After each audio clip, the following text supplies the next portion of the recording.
That's the shot. Got it. Being born and raised in New York with a freaky side myself, I thought I had seen all the circus acts my hometown has to offer, until I found out about sword swallowing.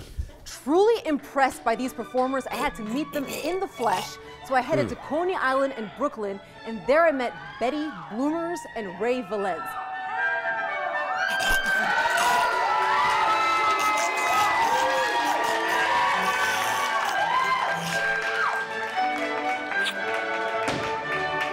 They're a phenomenal brother-sister pair, and they showed me some sword swallowing. I had my own private show. I asked them if they had always been daredevils. Then someone had to just say it out loud, so I said, you know, sword swallowing is crazy. Why do you do it? I mean, do you guys ever worry that, you know, you might cut something in your body?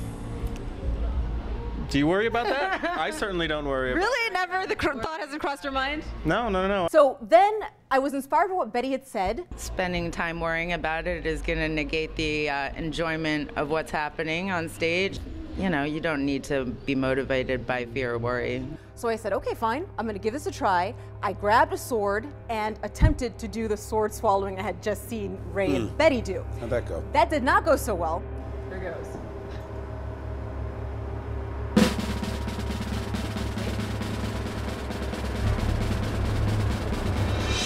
No, I was gonna do that again. So I tried it a second time. All right, guys, here we go. I'm inspired by Ray and Betty, and I'm gonna swallow this sword.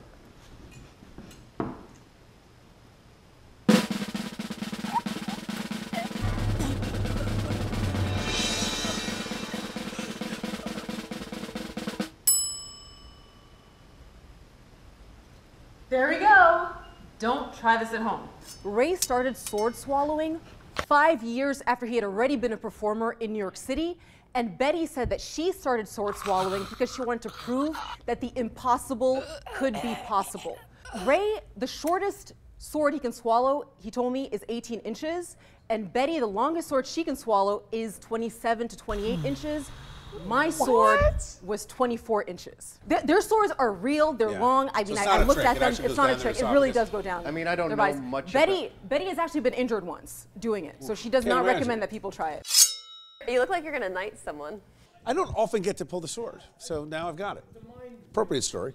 How do you say, you know what? I think I can swallow a 2-foot-long sword. Like, do you work your way into that? Like, how, do you just think?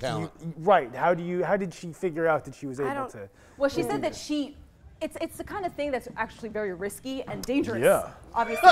So she was working with another sword swallower, and that performer was there patient with her, but in the end, you just have to bite the bullet and do it. I love There's this. no shortcut. You gotta fight the sword. Just gotta swallow the sword. I love this because it really it shows you what willpower and skill can do. I don't know much about this, Sibile, you obviously know more than I do, but I think that the human esophagus, you line everything up, you can probably get it down, but the question is, because then the hydrochloric acid will start to work, then the innards could be attached to a stomach lining and die a very painful death. Why do you know that?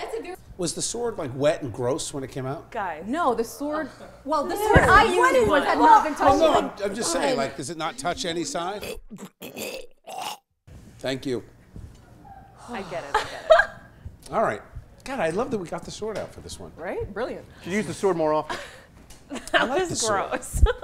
I challenge the governor to a duel. But they do it for real. I mean, they literally put the thing in there and they pull it back out. Wow, that's amazing. Wow. You guys have got to come to the show. This is amazing.